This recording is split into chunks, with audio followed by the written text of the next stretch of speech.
you ever walk into a room and feel like you're in the presence of royalty?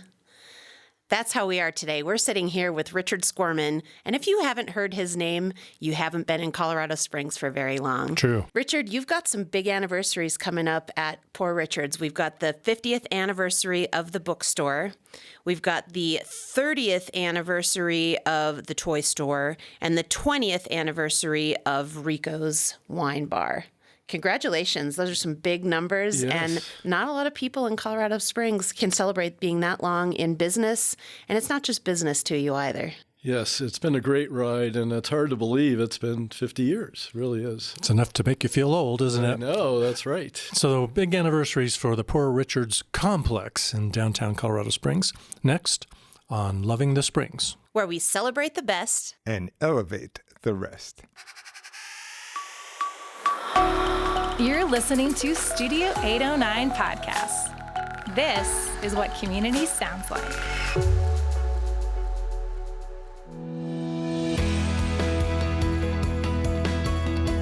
All right, this is going to be a fun episode. I'm Dave Gardner. I'm Al Brody, and happy to be here. And I'm Carrie Simison, here with Richard Skorman.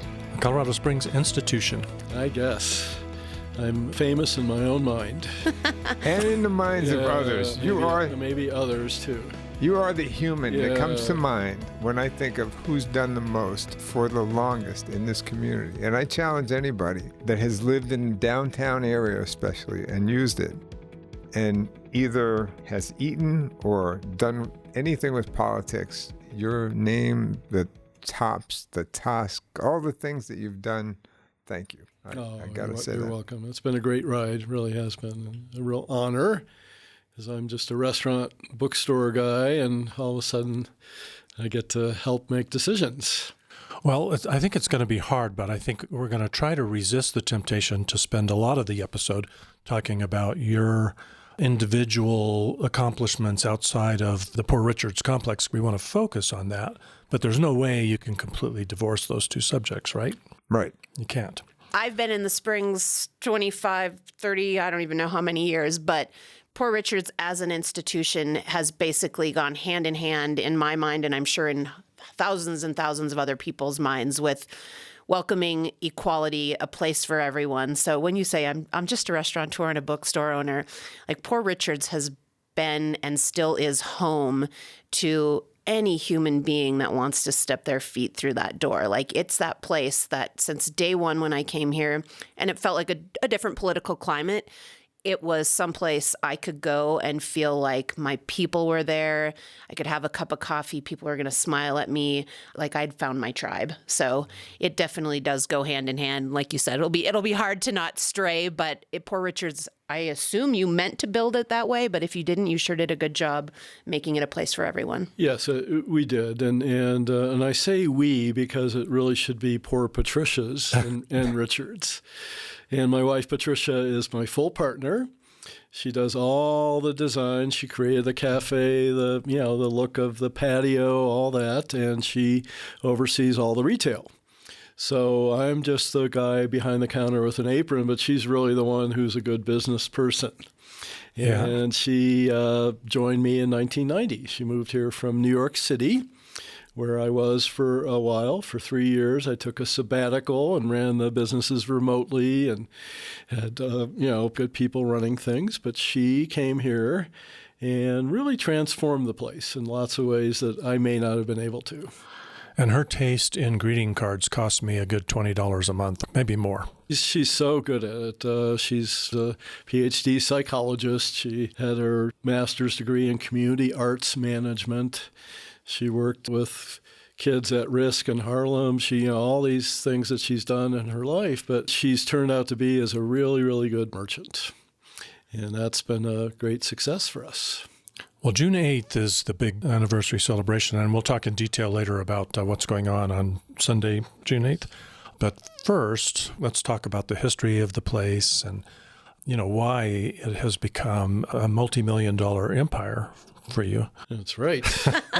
It's rich Richards, not poor. Do you think that your activism in our community, all the things that you've done for Colorado Springs, is that a part of the success of Poor Richards? Well, certainly we have a loyal customer base that I think feels, like you said, Carrie, feels comfortable there and comes and supports us because they feel like, we as a business have supported them and their values.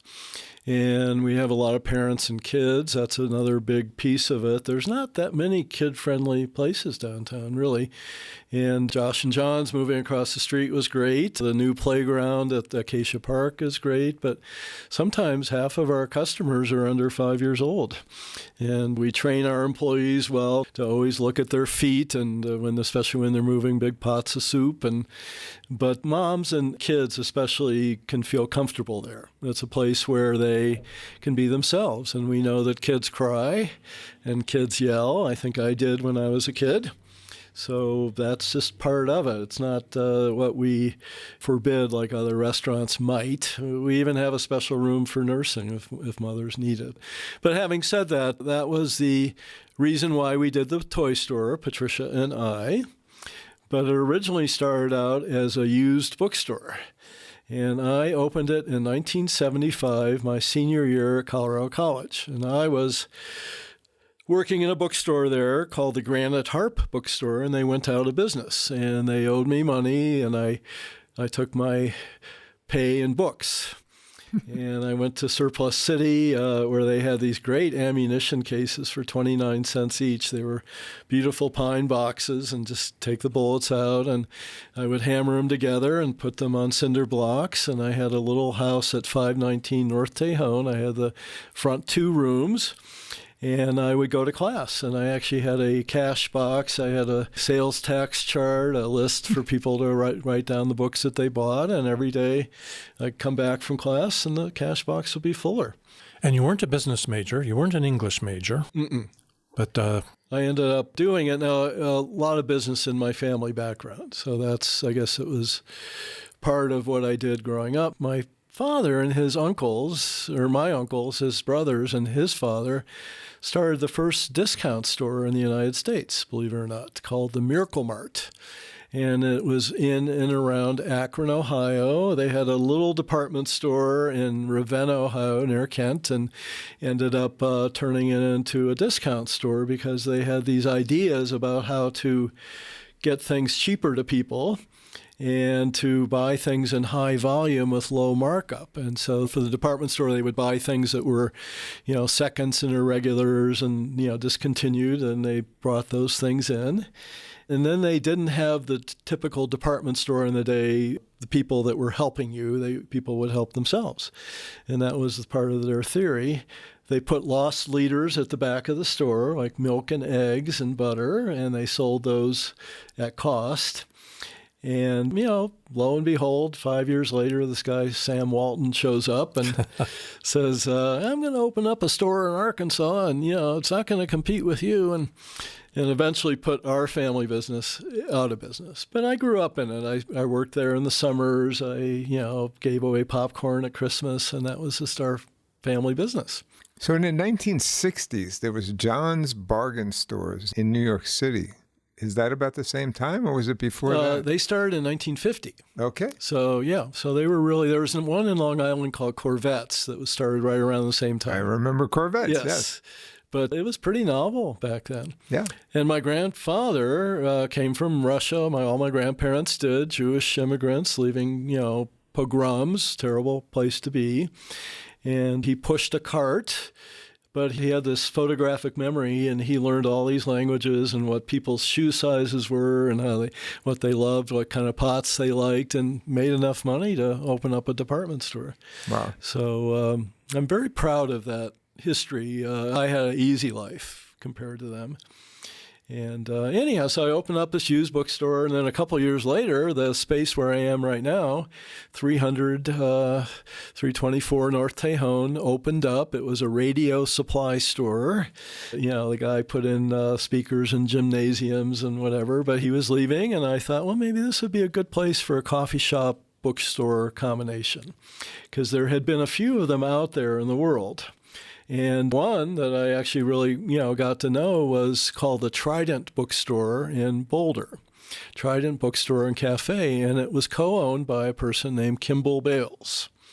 Kimball and I got to know each other. I would go up there and trade books like a used bookstore would. And he said, you should open up a little coffee shop and let me show you how to do this. It's not that hard. And, I learned about all that. My father was getting ready to close down his businesses in 1975, so he had all this equipment that I could go back and get. So, he had snack bars, so he had some refrigerators and sinks. And so I drove back to Akron. I went to, rented a truck and drove it all here. And believe it or not, opened up my Poor Richard's Feed and Read for $8,500. Wow. That was an era. My rent was $150 a month. Although after being successful for a couple of years, the landlords doubled it to $300 because they said, you're doing so well, we should, But it was a, bookstore, restaurant combination. Wherever you were in the bookstore, there were books on the walls. And one day, a book fell off of a wall and landed on somebody's spoon in their soup. And the soup went flying in their face. It wasn't hot, but I thought, I think we need to separate. Plus, it was really hard for people to enjoy eating because everybody was reaching over. Excuse me, can I? And so we opened up, the bookstore next door, but we started showing movies back then in 1982 because there had been the Flick, which was right here at Willamette and Tejon Street, which was the art cinema, and they had all the good revival films, but it got bought by a person named Richard Bailey from Bailey's Kitchens, the building, and he was a devout Christian and only wanted G-rated movies. Oh. So it had to be The Sound of Music and all the ones that nobody really wanted to see. So we started showing art films in the back of the restaurant. Art film. Yeah. So you had to rearrange the restaurant during screenings? So we would take the tables outside, and then we would put in beach chairs, and there were different levels of them. Because, beach chairs could be on the ground or, a little bit up and then all the way up. And so that's how people had the graduated seating. And we showed 16 millimeter films and then eventually moved it over to where the toy store is today. I saw a movie at the Flick. My dad was a big movie fan. And I'm not 100% sure of this, but I'm pretty sure a lot of people, the screen in your living room is bigger than the screen at the Flick was. Yes, it was a long, narrow space. Yep. He did have 35 millimeter projector. Wow, did he? Because I bought it. And it was from 1948. It was an old monster, but before then we were doing 16 millimeter. So you upgraded to 35 millimeter. 35 millimeter. And then we showed movies, but we had the bookstore there. So the movie theater was on levels with seats in the middle, and then books on the walls on levels. And then it went into the back and into the basement, but it was, I think to this day, it's the only bookstore or movie theater I know about. And so we would show movies. We talked the city into letting us have a liquor license because people were bringing food, but they brought alcohol. We were the first one in the state of Colorado movie theater to have a liquor license. You were way ahead of the Alamo Draft House, weren't you? That's right. And then Kimball ended up moving back to Colorado Springs, and he became my movie manager. And then after a while, he bought my movie theater, and he was doing a much better job than me. He was really studying films. He was very knowledgeable. He had his PhD in English. He was really somebody that could take the time with it. And so he, was bringing movies and being very successful and bringing us business to the rest of the complex. And then, lo and behold, he said, I want to move down to the old Peak Theater. He grew up in the Springs. He loved the Peak. Mm-hmm. And there was lots of other people that helped him finance that move. So he opened up the Peak Theater, and we had the space open And we thought, there's lots of kids and parents coming. And we had a playhouse built by Steve Wood of Concrete Cuts, actually. And it was just this great playhouse. And we thought maybe we should do a toy store. So Patricia and I traveled around the country and went to big toy fairs, and we figured out how to do it. And we borrowed more money than we ever had. This was a $150,000 business, wow, not $8,500. And lo and behold, Beany Babies came out. Oh my gosh. So Beany Babies and the Thai company, to this day, I thank them that they would only sell to small toy stores. They wouldn't sell to Kmart or Walmart or, Target. They would only sell to small stores. And we sold them at the cost that you would normally sell a toy at, which is doubling. They call it keystoning. Mm-hmm. Everybody else was jacking them up. And so we had lines around the block. And so Beany Babies paid off that loan in about 2 years. Wow. Timing is everything. I know. It was really lucky. And so that evolved, and we had a children's bookstore next door, and it wasn't doing well. It was the era when Amazon and Borders and Barnes & Noble were taking over, and people were ordering, books online. And so as when Chinook closed, and so we decided to maybe do this Café wine bar. And it was really Patricia's brainstorm. If it was me, it would have been like funky and casual, like Poor Richard's, with tables that didn't match and chairs that didn't match. But she said, no, we need to do this right. And so we borrowed more money, and we opened up Rico's, and really finally had a good stage for people to do entertainment and to do other kinds of events. We always had it in the back of the restaurant. It was always pretty funky. But still that same sort of casual, people can sit, people don't have to order a lot. If somebody is in a group and they don't order anything, we're not going to say anything, because we want to welcome people to stay there. And that's really been the key a lot to our success, is to have that place for people to meet. We have plugs on every table in the wine bar because we know people are going to come in with their devices. But we hope that people think of us like a home. They may buy, a book or some Christmas presents when they're there, if they're hanging out, or they may get hungry and buy some food. But we want to make sure that everybody is welcome. So we intentionally did not do table service. We thought, well, this is a little fancier Rico's. We could get better tips for our employees. But we didn't want our customers to feel like they couldn't sit there. So lo and behold, we hear that I met my wife there. We decided to get married. We formed this organization there. Citizens Project was formed there. Independent was formed there. You think about all the different plots that were cooked up. Tops is another one. And we decided a long time ago that this would be a place we would want everybody to feel welcome. And it's, got controversial at times. We became a safe place during Amendment 2. In that era of culture wars, I said I wouldn't get too much into politics, but I'll get a little bit. After Focus moved here in 1988, they were the largest radio ministry in the world. Aren't they still? I don't know. I'm not sure, they're but up there. It could be up there. 26 million listeners, 24 languages. Close to our listenership. Yeah, there you go. And Look at that, and their office is right over here where Young Life is today. So they would come in as customers and all that. But having said that, after Amendment 2 passed, it was a tough era to be LGBTQ in Colorado Springs. Yeah. And we were the hate city, and we were the hate state. There was a national boycott. Still gives me goosebumps to hear that about us. And it really even wasn't the majority of the people here, but we had these loud voices of people that came, this think tanking from other places, to be around Focus, to be working together.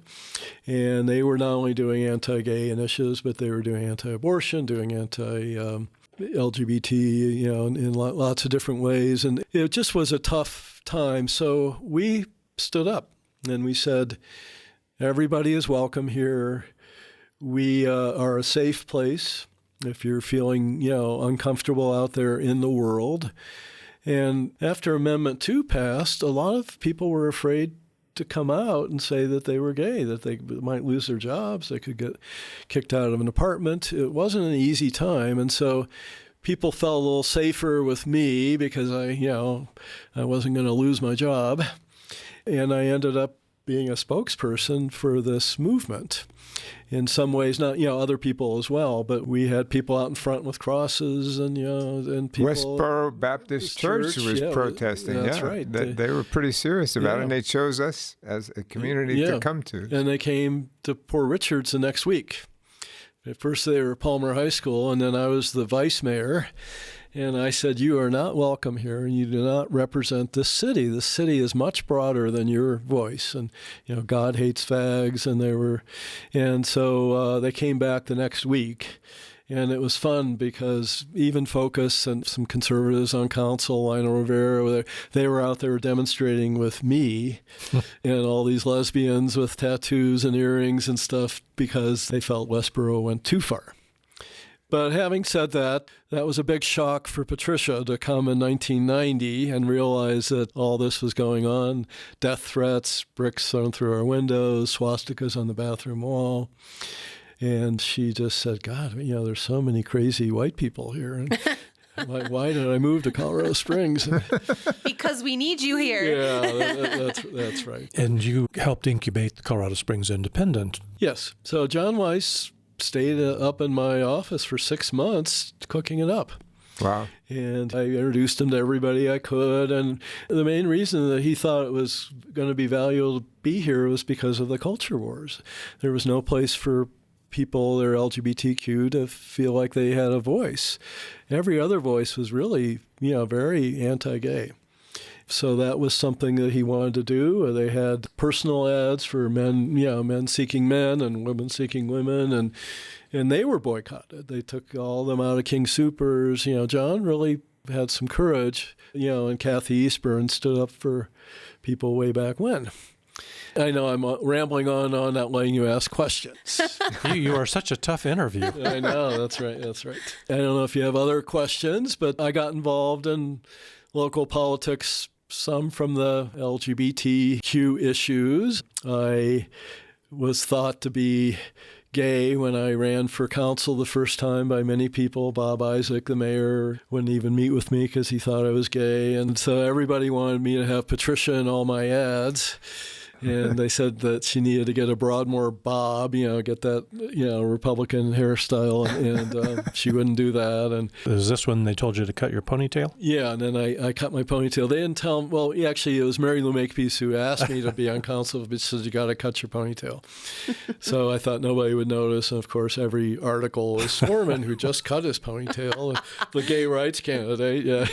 And we see you're still sporting that too without the ponytail. Yeah, I know. I miss it. I really do. It kept my ears warm in the winter, especially. Your lack of ponytail must have made you much better at your job. Yeah, it did. It really did. It was a bit.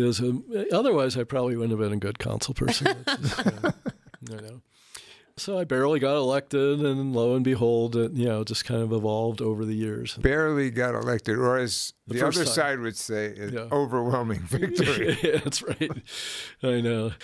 So let me just go on for another 20 minutes, and I'll tell you. We did joke when we set up this interview that with 50 years of celebration to be talking about, this was going to have to be about a 4-hour podcast today. Yeah, so. That's right. It's a lot. It's a lot. But Patricia and I feel so blessed. We have great employees, long-term employees. We have people that are really knowledgeable. We have book people that have been in the book business for decades. We have toy buyers that collect toys themselves, have hundreds of toys, and we have great staff that really cares about us and cares about our business. And so we feel really blessed. And we have lots of regular customers. Sometimes people come every day, and we have to invite them over for Thanksgiving dinner because we close on Thanksgiving.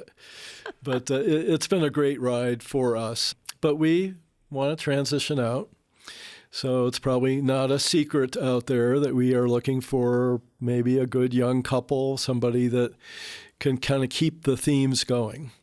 We're not going to just sell to anybody. We had a brew pub that wanted to buy us out and, put in billiard tables, and we said no. And for us, it's about keeping that sense of community and then keeping our long-term employees. They've been loyal to us, and we don't want that to change. So we're going to be careful who we sell to. Richard, do you own the building and the business? Yes, we do. And are you looking to sell both the building and the business? Not the building yet. We would be open to it if the buyer of the businesses wants it. But for a while, we would love to have the income, have successful businesses, and it'll be retirement income for us. But, we're definitely open to a first right of refusal. If the ideal buyer comes and they won't buy it without buying the building, then we would consider that too. This story is like a book to me, and I feel like I've maybe even read it.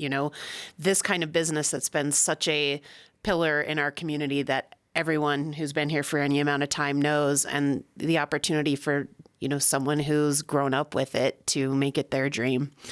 So it feels like a fitting story coming out of a original used bookstore. Yeah, and it's a great job to get up and go to every day. Patricia and I unbuckle our seatbelts and we go, good, we're going in, and we look forward to it. Now, 3 a.m. when the burglar alarm's off, but we've had our share of things that have happened over the years because you've been in business for so long. Arson, fire, and robberies, and all the different, lots of people coming and doing things that, are common when you are in business for so long. But boy, great customers. I'll give an example of a woman that had her purse snatched, and 30 people from the restaurant went running out and circled the purse snatcher. He threw his knife down, and nobody's going to hurt somebody who's a good customer here. And when we had the fire, we were very underinsured. It was an arsonist. He broke in the middle of the night. He watched the fire, tried to save lives, like arsonists do. He was a serial arsonist from around the country. He was living upstairs in an apartment. And we were very underinsured, $60,000 policy and probably a $300,000 claim. Wow. So we were going to close, and all these people came forward in the community and helped us build back. That's great. Yeah, it's really, really something. So what does retirement look like for you, Rich? Well, Patricia teaches Qigong. Nice. And she loves it. It's kind of the healthy part of Tai Chi, and she wants to do a lot more of that. She has several classes a week even now, even though she's working quite a bit. Do you take the classes? It's not my thing, but I lay and listen when she does it and enjoy that. And then I'll probably stay involved in things. I still have a lot of environmental passions, and I feel like the city should be more proactive in the environmental world. And this is a whole nother conversation that we can go on for an hour. But having said that, we have some challenges. Largest wildland-urban interface in the country, contiguous. We are getting hotter, one of the hottest cities in the Front Range, and we're predicted to have 30, 40 days over 95 degrees by 45. There's a lot of things that we're not thinking about. We're growing too fast without places for people to recreate. Traffic is getting worse. Hadn't noticed that. No.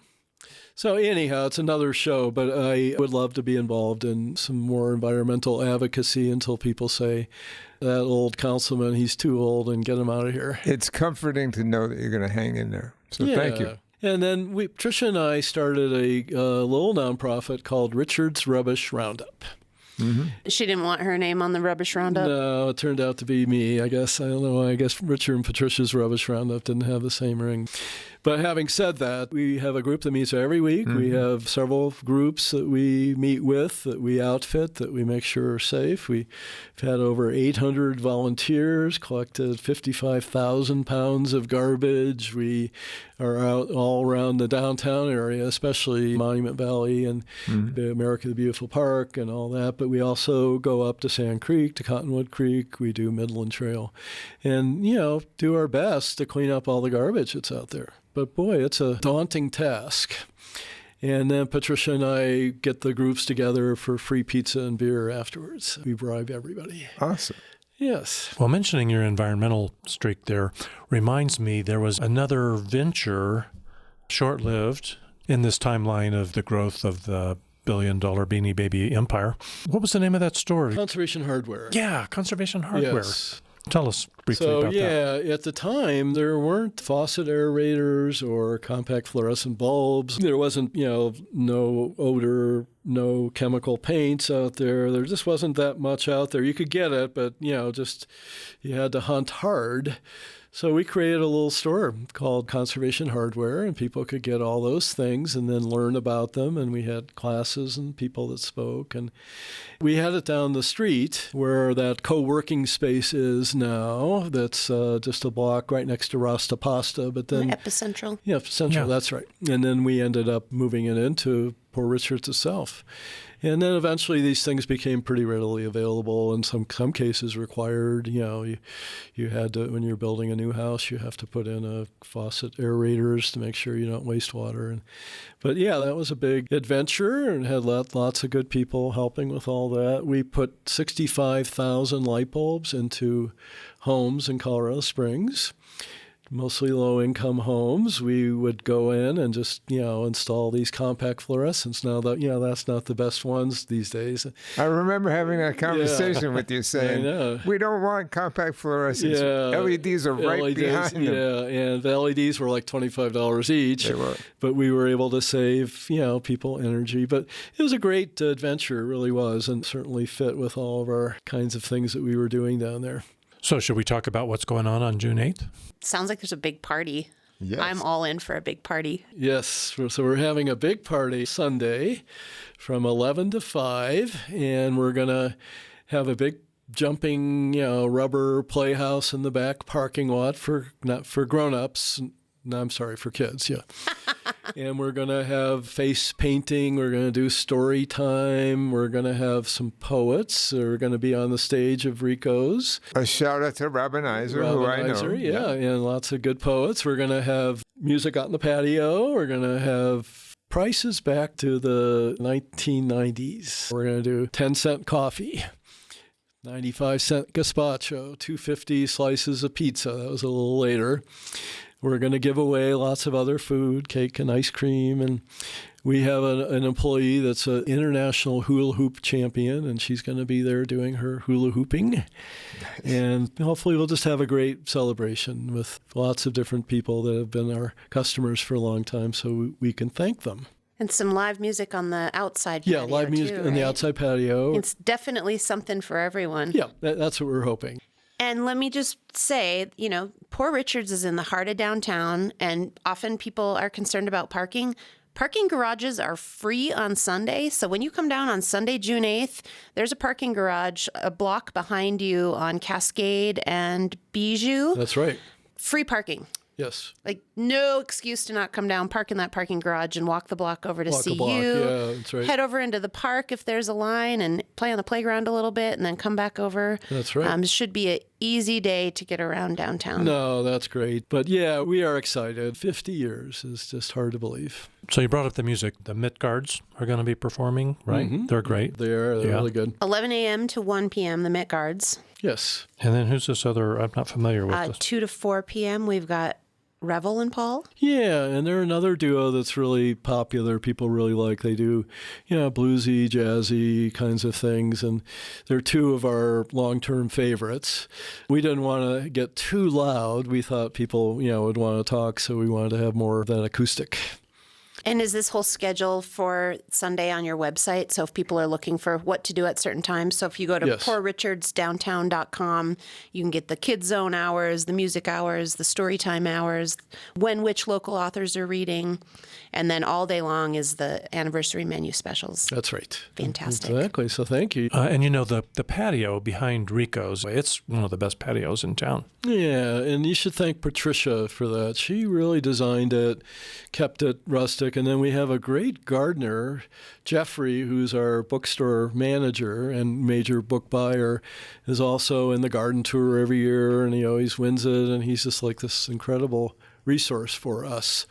And a Doug Rouse mural, correct? That's right. Yes. Got 3 Doug Rouse murals, including one of me with a ponytail on a ladder with a banner putting books It's worth going just for on that. the shelf that were banned books at one point. Probably banned again. Yeah, that's right, but me with a ponytail. So one of my very favorite things about walking through Poor Richard's. First of all, I love that you can go from business to business to business without going back outside, that you can just wander from the bookstore into the shop, into the cafe, into the toy store. But I don't think I have ever been in one of your businesses and not run into at least one person I know. When you talk about Colorado Springs feeling like a small community, I think Poor Richard's complex is even the smaller version of that. But if you're trying to stay anonymous, don't go to Poor Richard's. Yeah, that's probably a good point, isn't it? Don't take a first date to Poor Richard's if you're worried about it not working out. But they do have a back door, so you can sneak out. Yeah, you can sneak out. All the cool people go there. We have what we call the $6 meetup, where for $6 you can get unlimited coffee and a piece of quiche or a glass of wine and some cheesy bread or a slice of pizza and some sodas. Is this all day long or just on this Sunday? All day long as it's 3 of you or more. Just declare yourself that. I like We this. want to have lots of groups meeting there, and we do. We have book clubs. We have all these people. It's a Christian Science group that meets there every week, and we have all kinds of things that we don't even know about. I go up and I go, "What are you doing?" "Well, we're planning this big protest in front of City Hall." Pikes Peak Permaculture, they're a content partner of Studio 809. They produce episodes of the Peak Environment podcast, which I'm particularly fond of, and they meet every week. Yes. They start out at Rico's before Poor Richard's restaurant opens, And then they go. and then they move to the restaurant. Yeah. They can't get enough. And I mean, week after week after week, they're never going anywhere else. No, it's great, and I can join in a little bit on these conversations, and we reserve too. We reserve that back room if you want to have a little event of your own. We reserve the patio where we have wedding showers and baby showers and parties, and so for us it's great to have groups, and we have an event coordinator, Sonia, who can really help you with that. I think I did a good sales job, didn't I? Does anybody want to buy the business here? One last comment about that. When Dick and Judy Noyes decided they needed to retire, it was sad that, the Chinook wasn't something they could sell because of the trajectory of small local bookshops. It's really good to know that we're not going to experience that. It doesn't look like with Poor Richard's. That's what we hope. Yeah. And we own the building and we want to have a good tenant for sure. But, we may get to that point where there's just no choice and nobody wants to do it. Then we're not sure what's going to happen. But we're a long way from that. Yep. Tatter Cover, tried downtown and that didn't work. Yeah. But we were grateful because a lot of our regular customers really were loyal to us. We were hoping that we could partner with them, and that's what we've always done as a business. We partner with Chinook. We never sold any new books when they were there, and same thing with Complete Games and Hobbies. We sold the younger kids puzzles and games. They sold the older CJ card. We would go down and say, you carry this line, we'll carry that one. And Wow. But boy, Tatter Cover, had this new corporate management, and they did not want to partner, and they wanted to put us out of business. They were going to open up a toy store in their basement, and you're old and you own your building. Why don't you just give it up? And because we thought we could divvy that up a little bit too, but our customers were loyal, which was really, really sweet for us. We felt bad for their employees. They lost their job. They were told on Tuesday that they were closing on Saturday. Well, their execution was nothing. It wasn't, just that corporate world, and now they're part of Barnes & Noble. But in the independent book world, the American Booksellers Association even has it as a seminar for their conferences. If you're an independent, you don't open near another independent. When I opened my bookstore, it was Joan Miskus, who was one of the big person with Tatter Cover all those years, who sat me down and said, don't compete with Chinook.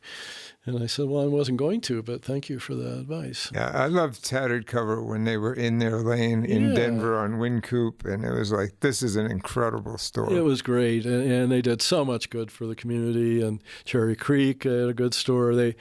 So that's what was hard. It was a tough one for us because there wasn't that much. It was right after the pandemic, and there wasn't that much business for everybody. Yeah, we didn't even talk about the pandemic. That was a tough time to... Yeah. You survived. Yeah, it wasn't easy. We all had withdrawal while we couldn't get into Rico's. 18 months, we closed the restaurant, 12 months, Rico's.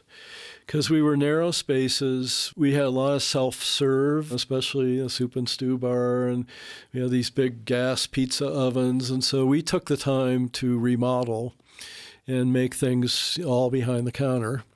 And it took a lot longer. It wasn't easy to get things. And luckily, the toy store and the bookstore were still open, and they were making us somewhat of an income. People were actually reading and, doing puzzles and games. But, tough. That was a tough time. Really tough.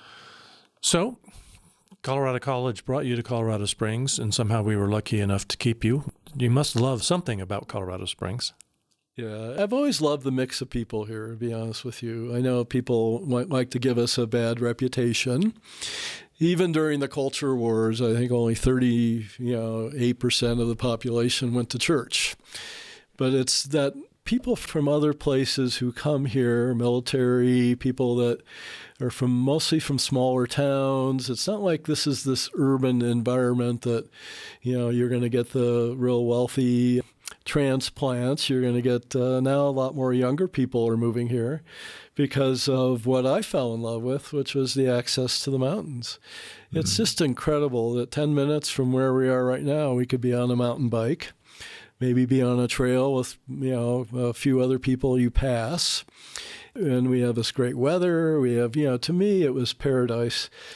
I came from Akron, Ohio, which was at the time tied with Tacoma, Washington for having the least number of sunny days per year. And I watched a lot of Bonanza because my father actually taught Lauren Green how to dance. Oh, my gosh. In Veradero Beach, Cuba. My father was a great Latin dancer. My parents both were. And so we, obligatory had to watch Bonanza. I go, boy, beautiful landscapes. And so I applied to schools only in Colorado and got into Colorado College. I got into Loretta Heights College for Women when they were just admitting men, and I thought, well, maybe I should go there because 100 men and 1,000 women, but I ended up at CC.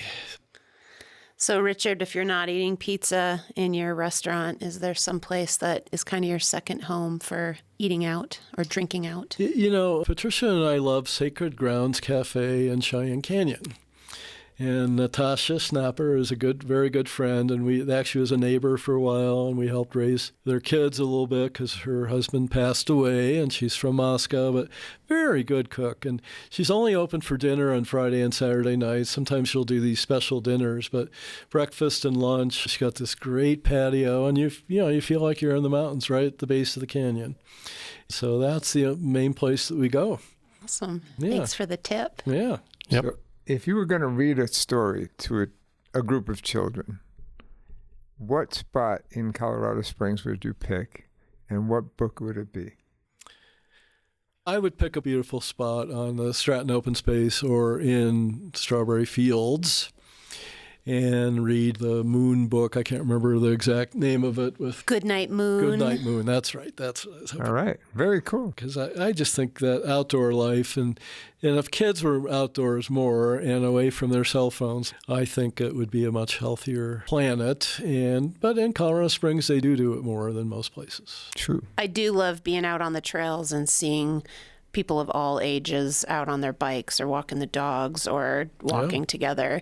And I think compared to some other cities that the outdoors is not necessarily just out your front and back door, it happens a lot less. But almost any time I'm out riding my bike, you have the mini me, the middle-size me, and the full-size me riding along. And I love when they teach them the trail etiquette, and you have people with their bike bells or the on your left, and people that understand that when they're walking. And I think the whole education around outside use and outdoor use is important for families. Yeah, it's really important. And we are lucky. We've gotten, these national awards and everybody brags about, the most desirable city, but we've gotten the best place to mountain bike from, the best city in Colorado to walk a dog from.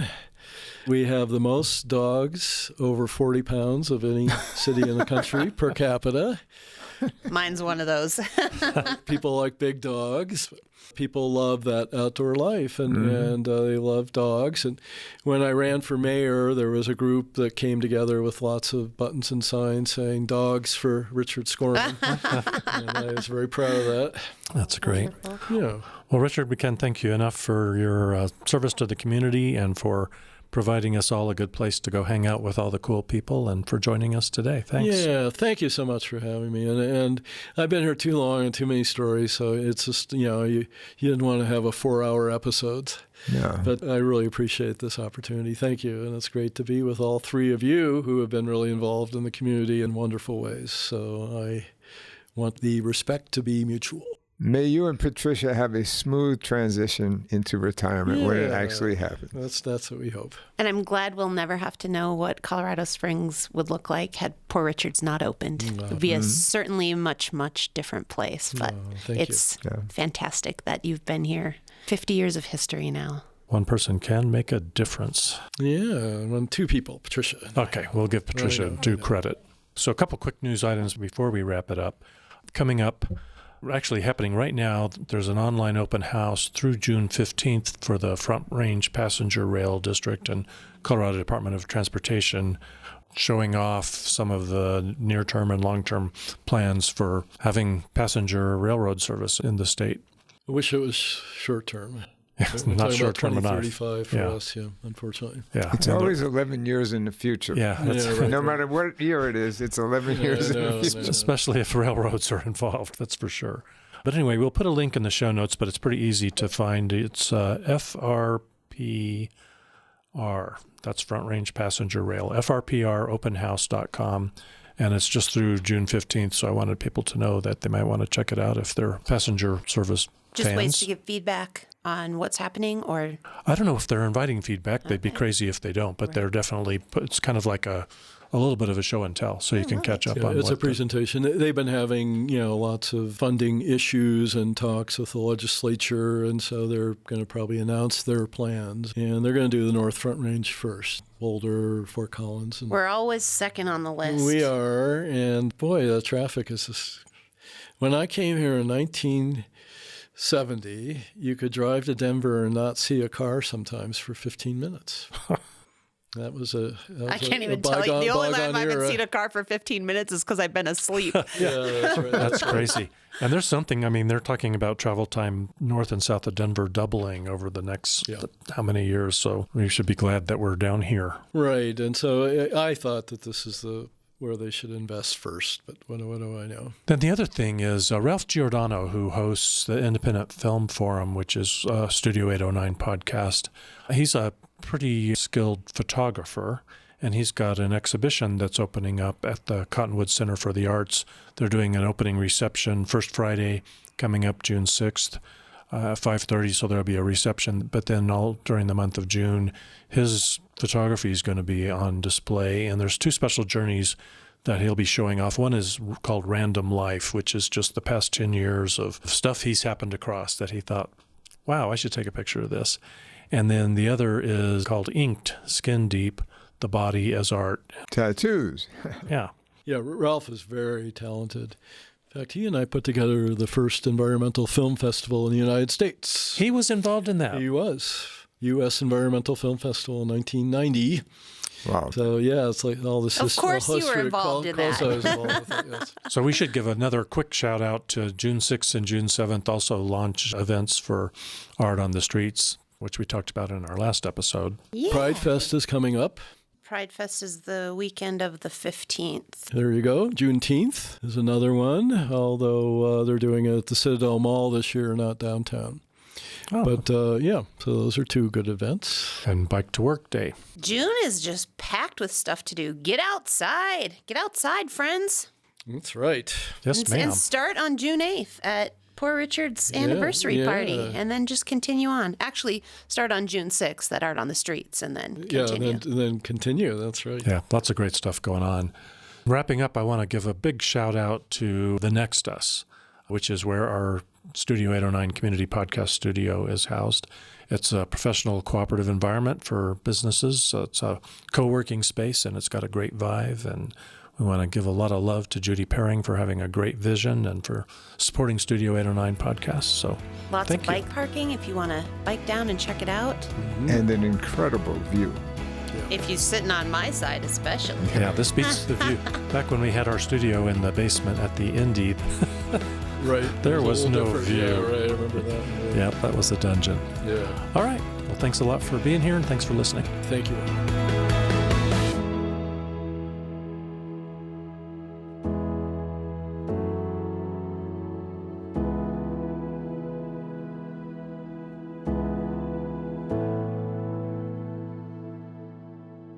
In the Pikes Peak region, there's no shortage of activities. Whether you're experiencing breathtaking parks or magnificent works of art, if you're getting fashionable at a film festival or fresh at a farmer's market, if you want to hear the sweet sounds of a symphony or the smooth shred of a Stratocaster, look no further than Peak Radar, your one-stop shop for all events in the Pikes Peak region, your free source for viewing and posting events. So no matter how you engage with our beautiful region, visit peakradar.com and get plugged into the peak.